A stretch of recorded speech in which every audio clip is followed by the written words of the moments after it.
Hi there, I'm Jen. Welcome to Chat with Jen. And I have no idea what I'm going to talk about, okay? But I don't know, let's just punch something in here and see what comes up. Oh, it's 10 to 6 and it's Sunday. Ooh, I should do my little Bible reading. I haven't done that in a couple weeks. Just too many things. Let's see.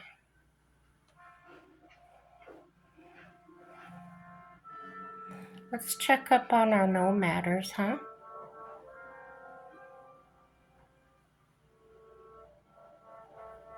You see Nutty back there? Hi, Nutty. Hi, baby.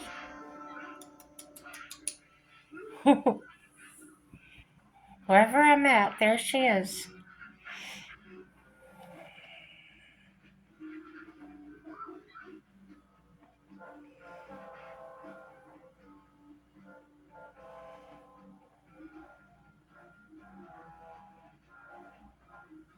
Hmm. I'm kind of looking at Nomad stuff. Come across something good, I'll let you know. Hold on. I found something that it's like one of the first things that popped up. My question was, is um, is life for van lifers getting worse in America? And they say van dwellers in the U.S. nearly doubled since 2020, from 1.9 million at the start of the pandemic to 3.1 million in 2022. Oh my gosh. For context, that's more Americans living in their cars than the populations of Wyoming, Vermont, Alaska, and North Dakota combined, guys. The nomads aren't going anywhere. And that's as of February 6th of last year at 2024. Holy cow. What is the best state to live your van life? It says from Montana and Arizona to Oregon, Talisman said these are the 6 best states for RV living. Alaska, Utah. Utah has 5 national parks and some of the best and most easily accessible camping spots. Montana, Arizona, and Idaho, and Oregon. Now, some of these I have looked up to see their laws, and some of them you cannot. Like one of them was Iowa, I think. A lot of them were saying that was a good state to do that in. Well, there's some catches to that. They have to be on private property. They need to be a caregiver of somebody on that property. Um, it has to be hooked up to its own power and its own sewer, and or prove that you're using the facilities inside. I think that was one of the things they said they would take on a case-to-case scenario. Your vehicle must have a registration. If you plan on staying in the state longer than 3-4 months, you must register in their state, as well as change your driver's license. You have to prove that you have income. And overall, basically, what I get out of it is they don't want anybody that's unemployed, kind of just moving place to place and not doing anything. I think that's just my viewpoint of it. So now Arizona, a lot of videos I watch, the van lifers and nomads, and it doesn't. They don't just live in vans. They live in cars. They live in motorhomes. They live in camping trailers, like truck campers, pull behind campers. I mean, you name it. Some of them even just do it in tents. And so the next question is van life legal? Sorry. It says, first and foremost, you might wonder if it's even legal to live in a van in California. As is with most states, the answer is yes and no. It's certainly not illegal to live in a van, but some cities in California do have ordinances and laws that don't allow people to sleep in their vehicle overnight within city limits. Does living in a van count as homeless? I know that's come up a lot. And nomaders say, no, this is my home. You can't, I'm not homeless. I have a roof over my head, and so on and so forth. So in the U.S., individuals who lack a permanent address and stable living situation, including van dwellers, are technically considered homeless. So I've seen some that are using their kid's address or a relative's address.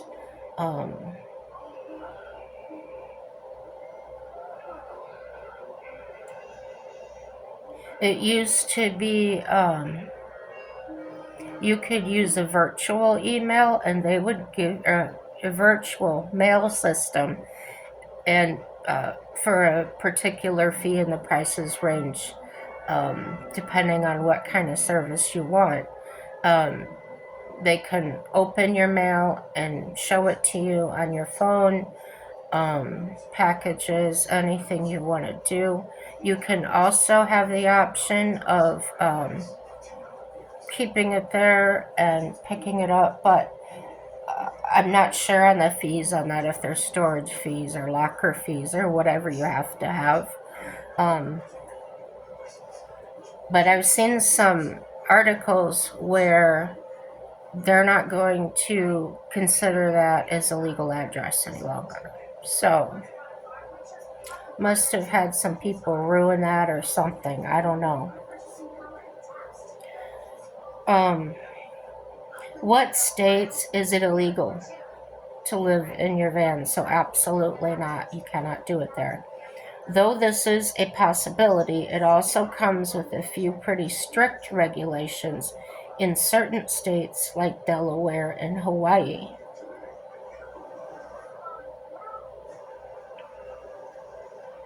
Why is living in an RV illegal? This is because the law does not classify campers as permanent dwellings, as it is more of a vehicle than a home. So maybe they should get together, and maybe in your state or whatever, and try and change that. Now, there's going to be people out there that are not doing things the right way. But there's also living in houses and apartments that do things the right way. As a locksmith, I did many foreclosures, especially when the economy dropped in the early 2000s. So I went from doing 1 or 2 foreclosures a month to doing 3 or 4 a week.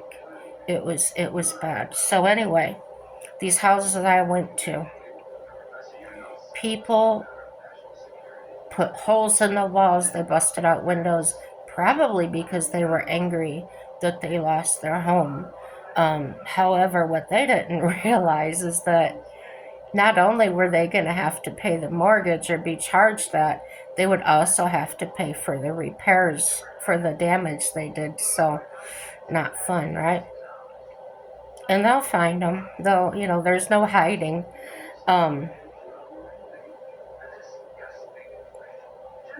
I literally never had to buy laundry soap or dish soap. These people would leave that stuff. Now, I didn't take anything of value. Like, there wouldn't be like, oh, there's a brand new refrigerator or anything like that. No. I was not allowed to touch anything that had a value of $500 or more. And even for the soaps, I would check with the realtor, see if the people were coming back. And sometimes they weren't moved out and they had contacted uh, the mortgage company. The mortgage company contacts the realtor that hires me. And I would absolutely not take anything if they were coming back. So, but I just kept thinking at the price of laundry soap and that, wouldn't that certainly be a thing you would take with you? Um, yeah, I had one that left their dogs to in the house to decease, and I found them there. I had one. No, this is just one in my 23 years of doing that, and then one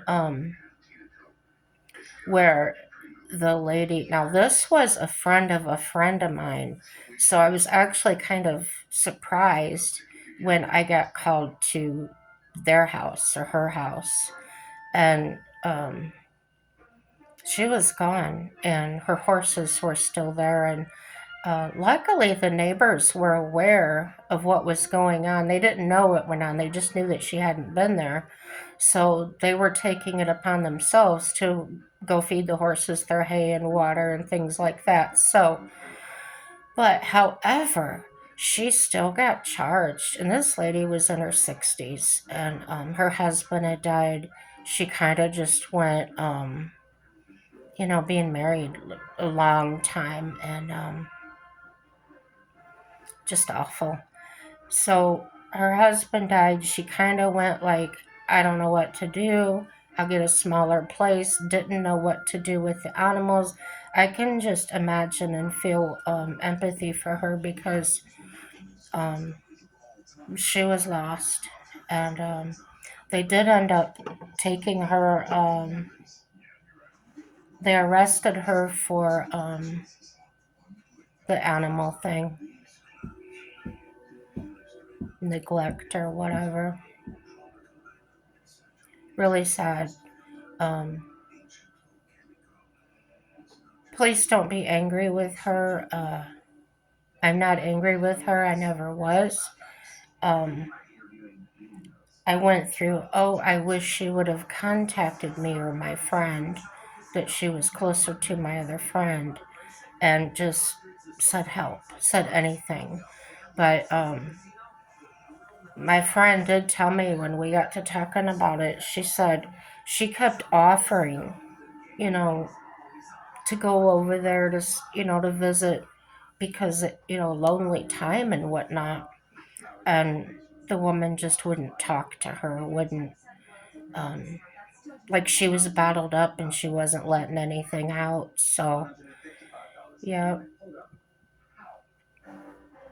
And nobody knows what they're going to do in that situation or any situation. It's easy to sit back and say, oh, why did you do that? You're so mean. You're so cruel.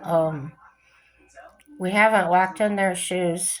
We shouldn't judge them because none of us are perfect and all of us have made mistakes. We've all hurt somebody, we've all hurt an animal.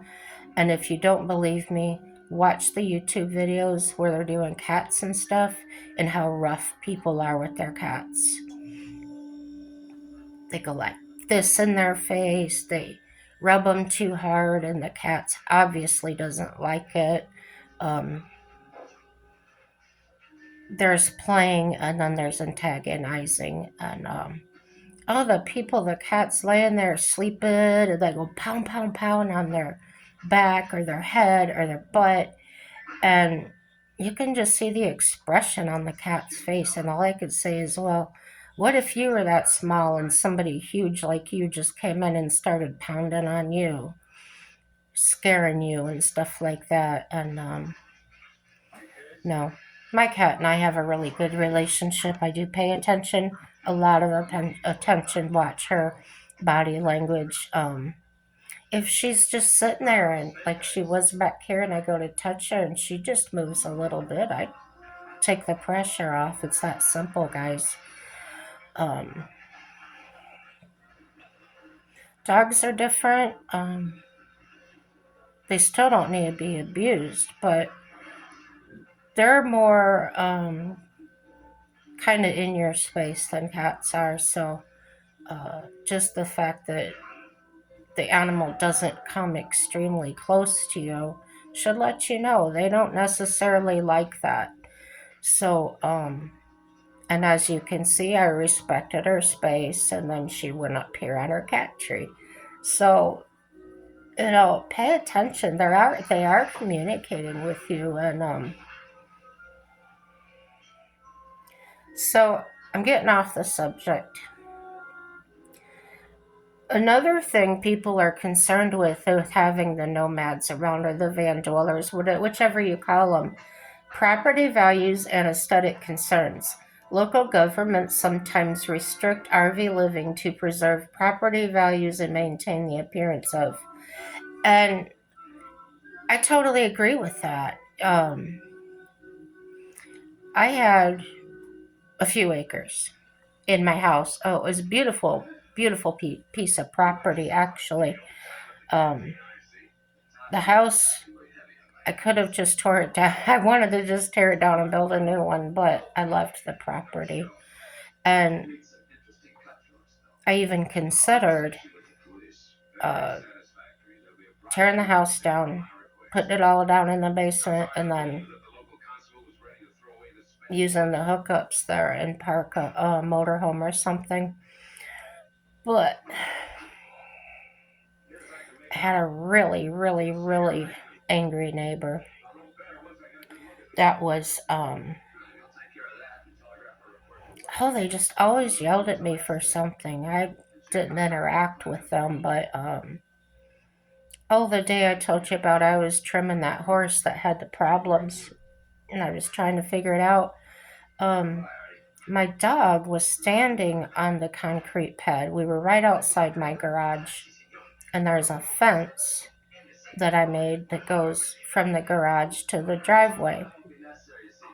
So we're on that pad. I've got the horse turned up. I had a hitching post there, and I'm working on her. Well, my dog, she liked to chew the pieces I trimmed off the hoof. All dogs like that. It's good for them. So my dog was at the edge of the concrete, kind of directly under the fence board, and she comes flying up the driveway, throwing gravel and everything, and slams on her brakes. And my dog just looks at her, and she's screaming at me to get my dog off her property. I mean, they were unbelievable. So I'm like, just stop it. So yeah, I was threatening to shoot her and everything. Keep your dog out of my yard. And I said, well, the next time she's in your yard, I want to see a picture of it. I want to see evidence of that, because my dog didn't run off like that. We lived out in the country. I would let her out and go stand out on the deck while she's doing her business, and she came right back in. You know, very well behaved, very obedient, and even when I was on a job, going to these foreclosures was kind of spooky sometimes. She'd go with me. I left the car windows down just in case something happened. She could get to me. Um, I felt in my heart, because we were so close, that she would protect me if somebody was hurting me. She probably would have died for me. So I could leave all four windows down in the car. She would not leave that car. That's how good she was. So people could come up to the car, and she would act like it was her territory. She would bark, but if I said it's okay, she would totally turn it off. So I find it really hard to believe that my dog was over there doing anything when she was in my sight the whole time. Um, I could have taken her anywhere off leash, but I didn't. There are leash laws. Um, I take her to Tractor Supply, take her to the feed store. She was always on leash. But at my home, I felt like this is her home. She has a right to run around our property. So yeah, I had 4 acres, so I had plenty of room to run, right? So yeah, I'm getting off the subject. Um,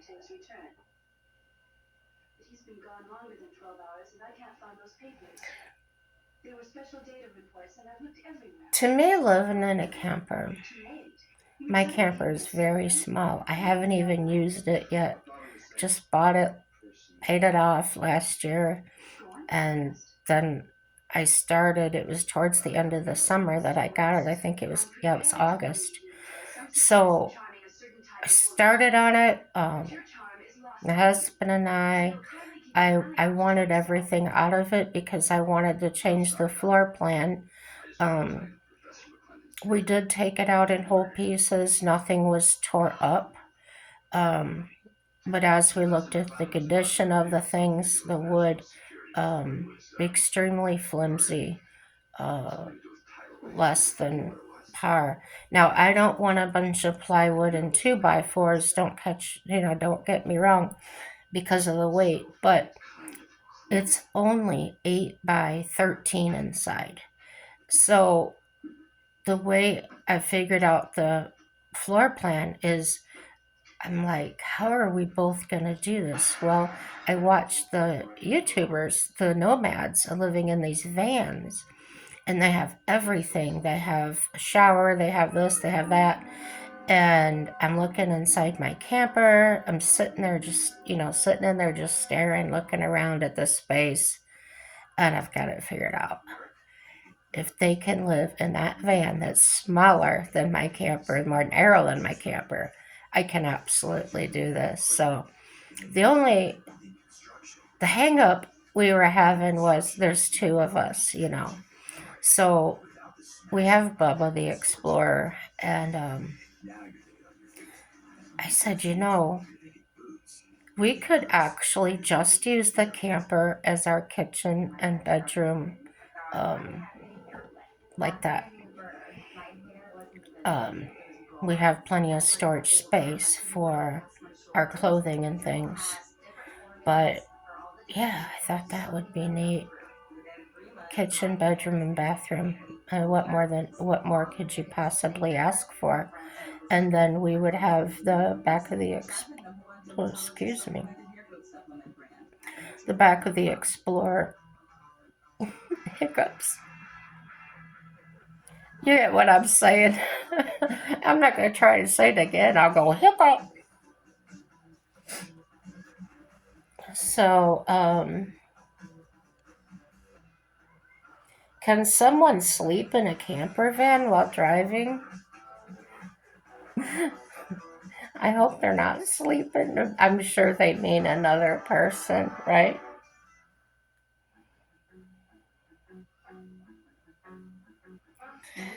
Okay, their answer is no, it's not safe for anyone to sleep or move around in a camper van while it's in motion.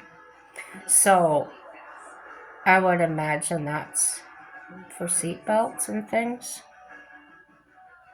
In many states, you can sleep in an RV that's in motion if you're buckled into a seat. That's along the lines of what I was thinking you could do. Is it unhealthy to live in an RV? One of the most significant health risks of living in small spaces is increased exposure to indoor air pollutants. I would think you would have more outdoor air than you would indoor, more than you'd have in your house all the time. RVs and tiny homes often have limited ventilation, leading to a buildup of volatile organic compounds, mold, and other harmful substances. Hmm. I don't agree, but maybe they know something I don't.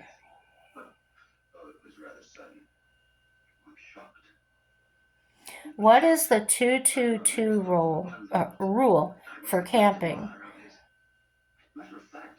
is a trip planning guide that limits travel to 200 miles per day with a 2 p.m. check-in time and a minimum stay of 2 nights.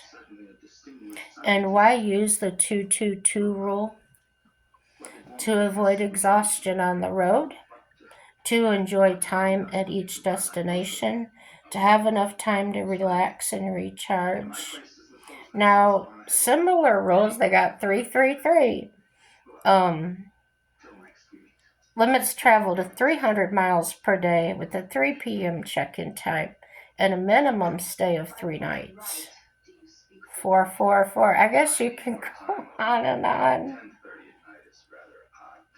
Tips for RVing. Adjust the rules to suit your travel style.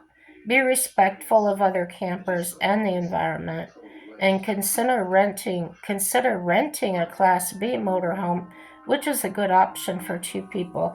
And I've been seeing more of that. Gosh, the price of RVs is some cases more than your house cost. So if the family's going on a little vacation or camping, you can just rent one. Uh, you know, just like going to Enterprise or something and renting a vehicle. So I thought that was pretty cool. Let me see. Oh, they say van life is hard.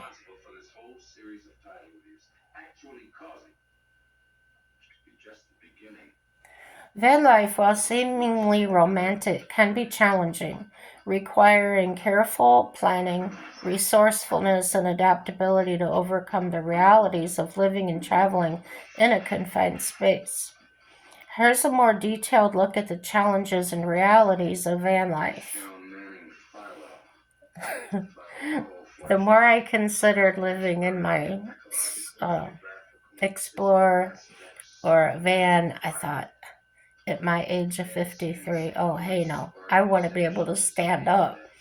And that's why I opted for the camper. However, by the time I did the towing capacity, and I've explained all that before, how to buy your tires, how to not go by the sticker inside your door that says your gross, your vehicle towing weight, because it's actually less than what it says. So mine said 2,500 pounds or so, 2,800. I don't know, something like that. My camper weighs 1,960 pounds, okay? But what I had to do is I had to figure the vehicle's curb weight. Because when it says that 2,800 pounds, that includes your vehicle weight. And they don't tell you that. If you go to buy a camper, they'll just, oh, this is what you can tow. And what happens is you'll wreck your vehicle because actually that camper was too big. So it's worth it to go find your curb weight. You can do that around here. They have a co-op. You can go use their scale. They don't charge here. I went and did this. And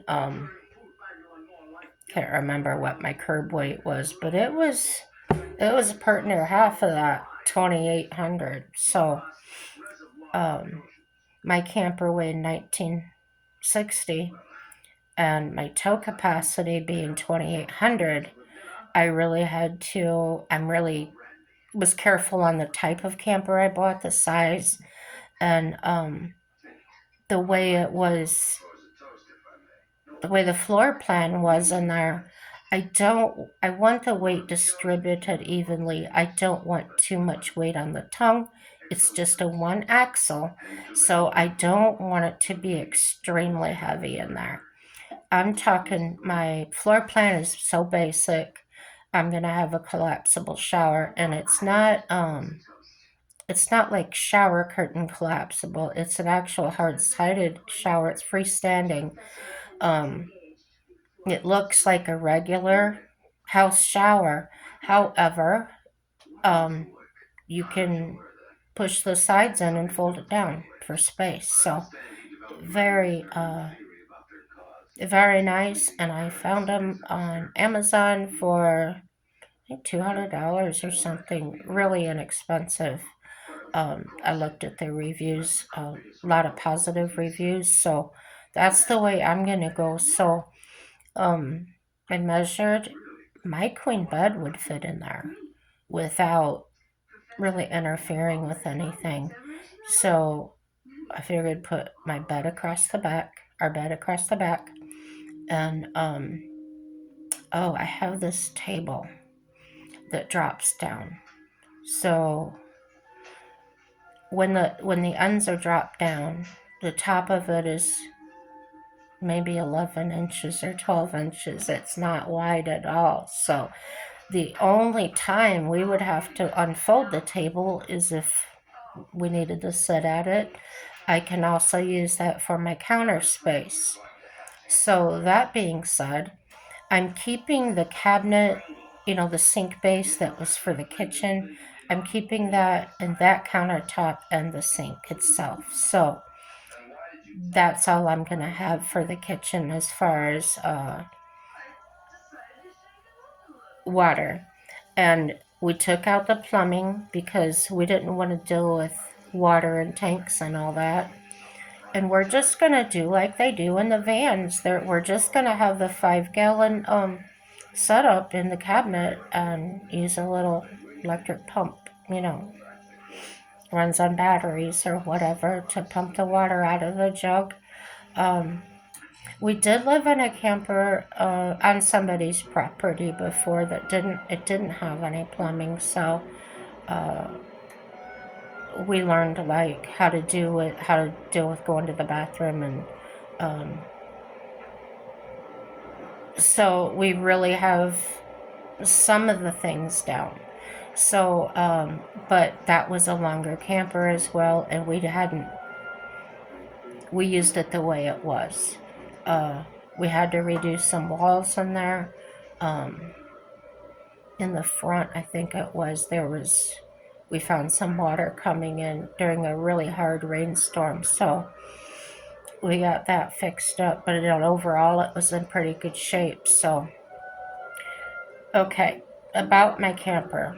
It's a 1969 Forester LT. A lot of people want to call it a canned ham, but it's not. It's not rounded in the back. It's got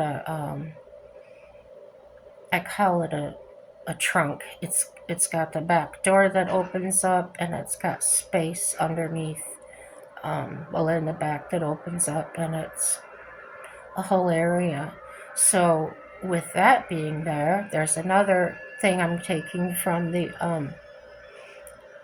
van lifers is the space is wide enough to put those ion batteries, $400 batteries, and we could probably fit 3, but we're just gonna do 2, and not right away. That's gonna be a few years. We're on a tight budget right now, but our rent's $650 a month here, and that's with help. Because we're in the subsidized housing, Section 8, I guess you call it. And it will go up in the summer because his hours will pick back up.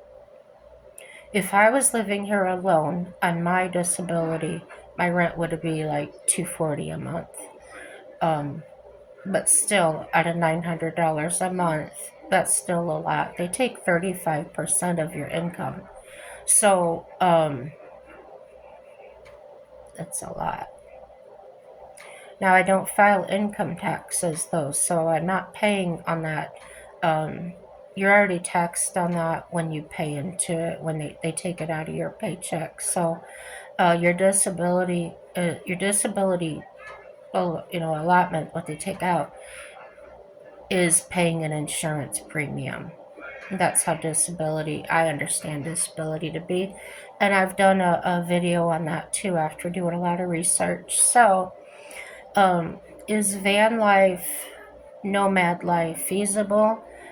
A lot of people that I've seen Absolutely, they're saving lots of money. Most of them, though, their rent house payments were over $1,000 a month. So they're still working. They can go stay at a campground that's less than that, okay?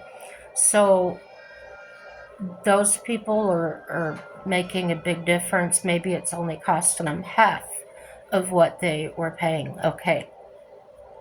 So I'm on $900 a month. So if they're paying half of that, let's say $1,800 house payment, they're paying my amount, which would take my whole money, all my money. See, so it depends. Is it feasible? Is it cheaper? Blah, blah, blah. It may or may not be. It's the way you do it. A lot of people do the off-grid or the boondocking, they call it. That's where they go on to BLM land or national forest land, national campgrounds or whatever you call them, and state campgrounds. Now, back in Indiana, the state campgrounds or the state parks, you could not stay in those without paying. But the Bureau of Land Management belongs to us. So, but there's a time limit that you can stay there. See, there's kind of a catch. So the time limit on the BLM land, and everybody says in the videos of 14 days. Here in North Dakota, I looked it up, you can stay 16 days.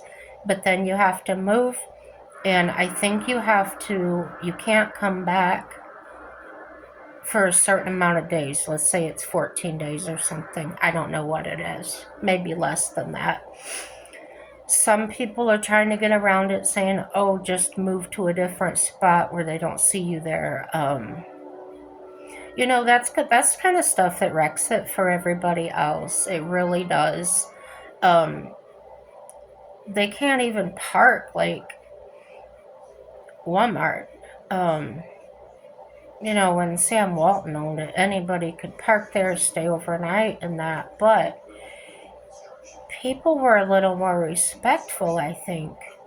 Well, at least the people that were starting this, because there were some bad ones that were setting up camp in their parking lot, and that's not what it was for, guys. That was just, you need a place to sleep safely or, under some lights, then you could stay the night there.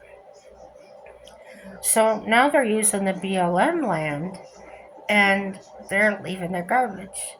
They're defecating in everywhere, just on the ground, like a dog does or something, and not cleaning it up. Leaving toilet paper, leaving buckets. There was a guy, Got Out is his channel name, and he went to park in this place, and there was so much garbage, and bless his heart, man, he went out there and picked all that up and bagged it up and everything. He had gloves on, of course, but a lot of them do that because they don't want to lose their privilege. They don't want to lose these places that they have enjoyed and gone to, and I don't know what's wrong with people, but like I said, it's no different than people living in houses as far as I'm concerned, because I've been in some houses where you can tell they didn't clean a thing the whole time they lived there. Dirty refrigerators, dirty stoves, just the smell. Gosh, one house, they never took the garbage out. They bagged it up and they just put it in a bedroom, or they stuck it out in the yard beside the house or something. And somebody's gonna clean that stuff up, but they're gonna charge it back to you guys. It's ridiculous. And what they pay someone to clean your house is a lot. if you have the sheriff come put you out, when they come, they bring a moving van, they call it, but it's a semi.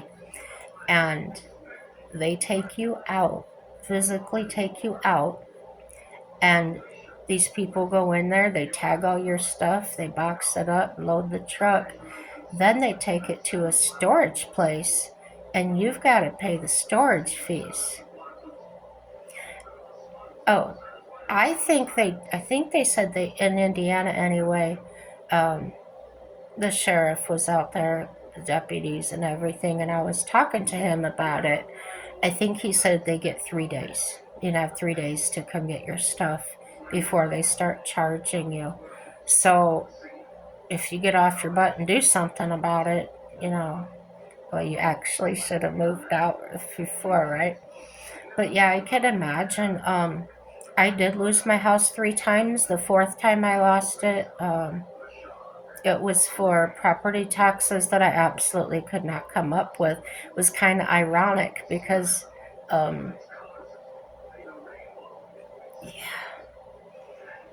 the third time I got it back, I'm not going to say the name of the mortgage holder because it's it's a very reputable one. But back then they were having the economy was getting really bad, and they hadn't contacted me. I just moved out on my own because I had gotten notices from the mortgage company they were going to foreclose, and I like to be prepared. So I even cleaned the house really good, because I had seen people, and I didn't want anybody looking at me like that thinking I was dirty. So I did. I cleaned it really well. I moved out of it, and I wasn't hearing anything else. So I called them, and the guy on the phone literally says this to me. He says, "Just go move back in." I said, "Are you serious? Do I got to pay anything?" And he goes, "What do you feel like paying?" Honest to God, that's what he said. I told him my payment was $500 a month. I told him I can pay $300 a month. He said, "Okay, go move back in." I'm very serious. So that was the third time. The first and second times were, well, I didn't actually lose them, I guess. I was down to the wire, and I called them and made agreements with them. But I had moved out because I didn't want some sheriff coming and knocking on my door and telling me no, I didn't. But, yeah, I sold my horses at first to get it um, straightened out the first time. My husband had, mentioned this before. My ex-husband had cleaned out all my money and everything. And I was stupid, and I had him on my business account, and he wiped that out. So I was between 50 rocks and a hard place. So um, I sold my horses. I sold everything I could. And that's what you do. You gotta be willing to give up things, sacrifice things to keep the roof over your head sometimes. So, yeah. He didn't work the whole month of February. I think he worked the last week. He worked a few days. So, I think I'm starting to get a dry spot. So, anyway, I rent being $650 a month. I pay the car payment and the insurance, so that's 420 and 200 is 620 out of $900. And then I got my little cell phone bill. I use Straight Talk, so it's only $38. So yeah, and I do not get food stamps. I don't want food stamps. I feel like that would be taking away from someone that had nothing. So I talked to my I have an Advantage plan with my insurance, health insurance, so they provide me with mom's meals, and that's sufficient. I can live on those. So um, the only thing I really buy at the store is like milk, eggs, things that. Well, they do send powdered milk with my meals, but I don't like to drink that. I can use it to cook it with. I can use it for my as coffee creamer. Um, if I was desperate, I could drink it. I don't mind it in cereal and oatmeal and things like that. It's just, uh, it doesn't taste bad. I'll tell you why I don't like it. I used to have to go to a babysitter when I was younger, and these people lived very dirty. They had chickens in and out of the house. They had goats. They had a horse tied in the backyard to a brick, like the hillbillies do. And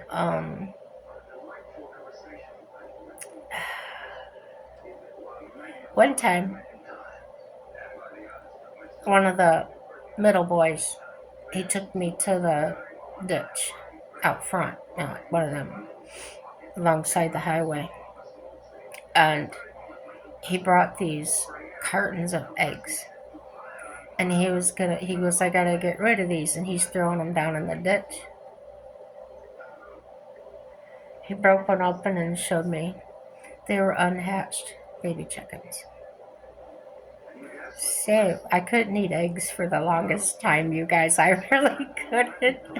I was just afraid there was gonna be a chick in them.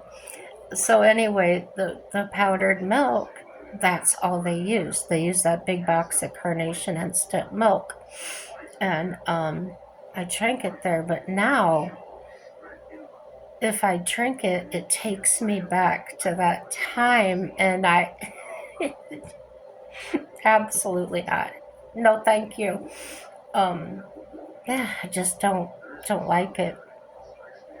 Well, several years ago, I saw that guy. I went to a pancake breakfast at this place. My husband at the time, we were going canoeing down the I don't remember the name of the river. It's in South Bend, Indiana. Anyway, we were going on this canoe trip, and we stopped at this club for pancake breakfast. Well, that guy that was used to throw the chicken eggs down the ditch was there, and he had no leg. Like from his hip down, he had lost his leg somehow. And I says to my mom, I go, "That's Jerry." And she goes, "Jerry who?" And I told her, and she looked. She goes, "Yeah, it is." I said, she goes, "Why don't you go say hi to him?" And I said, "No, thank you."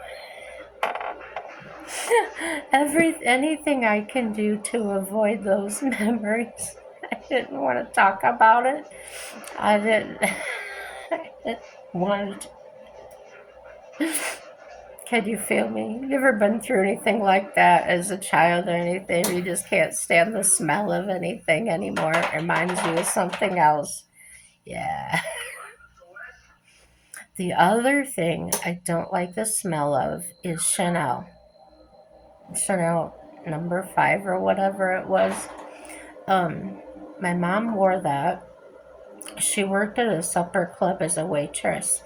And if you ever been to one of those more expensive restaurants, the waitresses, she had to wear a uniform that was a shorter skirt and a top, and she would do her makeup. And anyway, she had to, she wore the Chanel number 5 perfume. Well, that was back in the time when my dad started becoming, his mental illness was starting to become pronounced. And everybody knew he had a little bit of problems as far as his family went, but they never told my mom about it. Um, I love my grandma to death, but I do think that wasn't right. That they should have given my mom a heads up and been fair to her and said, well, he's got some depressive or he's got some issues, you know. So anyway, during that time she was wearing that perfume and working like that, that's when they started fighting a lot. And she would get kind of beat up because she would go at my dad so much, just nonstop, constant, and till he would push her, you know. It was rough for a while. And mom had me and my other siblings convinced that dad was the whole problem. So I was terrified of my dad. When they split up, and it was the weekend time to go visit him, I was terrified. I didn't want to go. Well, as the years, they ended up getting back together and remarrying. Imagine that. And then several years later, uh, they divorced again, and then that was the end of it. Actually, my mom had met somebody else. So, yeah. So my mom had taken most of his money through the years, and then he started dating this other woman, and she wiped him out the rest of the way. Um,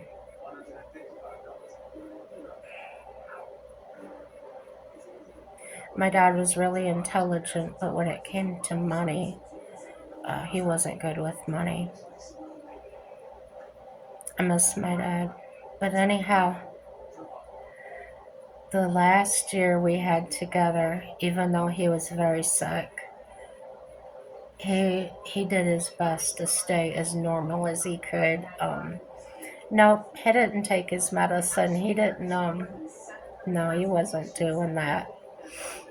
But talk about abstract things we could, and talk about aliens and God and death and life and just anything and everything. And I miss that so much. I miss that with my grandmother, although we didn't talk as about such strange subjects. My grandma and I didn't. She liked to talk about food and family and what I was doing with the horses and just things like that. So yeah, it was had my own little relationship. So after after we lost grandma, I mean, even when they sold her house and put her in a assisted living, I was there like whenever I was off work. Sometimes I would go before work or after work. So a few times a week, and it was a pain in the butt because you had to be let into the building, and she wasn't allowed to give me a key card or anything. Um, Even to just go run an errand for her, she couldn't because it was all on camera. So if they had seen me using her key or her card, um, she would have gotten some big trouble. So even though it was so hard to get in there, and you'd buzz and buzz and buzz, and then it didn't buzz her room. It didn't call her room. It would just somebody had to be there at the desk or something. It was awful. But this was a high end place. It just didn't make any sense. Oh gosh, her apartment was beautiful. And I miss her, guys. Her last night on this earth, she called my cousin, the one that's an RN now. And she was happy, and she was happy and gay, and uh, just laughing and carrying on. And she's calls my cousin Tanya at 11 o'clock at night, and she says, "When are you getting here? When are you coming?" And my cousin said, "It's 11 o'clock at night. Grandma, I have to work in the morning. What's going on?" And she started describing this party. And she started talking about all these people that had died years and years before that. And They were all there. They were dancing. They were socializing. And to this day, I believed they were there to help her go across or whatever. So, cousin called my aunt. They got over there. They got her to the hospital because she was still carrying on. She's, oh, I'm so glad you're here and going on. So, when they got her to the hospital, they discovered that she had a cancer in her lungs that was so fast. It just hit her and started spreading like wildfire, and that there wasn't anything they could do about it. So I went to see her. When I went to see her, they had one of those BiPAP machines on her face that pushed the air in, and she was alert, but she couldn't talk. She was trying to. I went over and gave her a hug, and I watched her for a few minutes, and then I told my aunt and the rest of my family, I said, I have to go. I can't do this. Um, and that's the way it's been. It was that way with her husband. Um, I called him grandfather, but he wasn't my biological grandfather, but he was my grandfather. And I did that. Every time I've done that, like I've just left right soon after they passed. So my prayers were answered. I always pray that they don't suffer. But no, I don't want to actually see someone go. That's, how do I say that? You may think I'm weird. I feel like it's such a personal thing. No, is that weird? I don't know, but I know when Jesus comes to take me home, I won't mind if people are there, but I still think of it as it's going to be a me and him moment. It's not going to really be about anybody else. Yeah. This video is an hour long. For somebody that didn't have anything to talk about, I'm talking a lot. You know what to do. Like, dislike, share it with your friends and enemies. I think that's funny when I say that. Subscribe if you feel like it. Everything's good, guys, and no matter what, it's going to work out for our good. And don't take any wooden nickels, and have a happy day.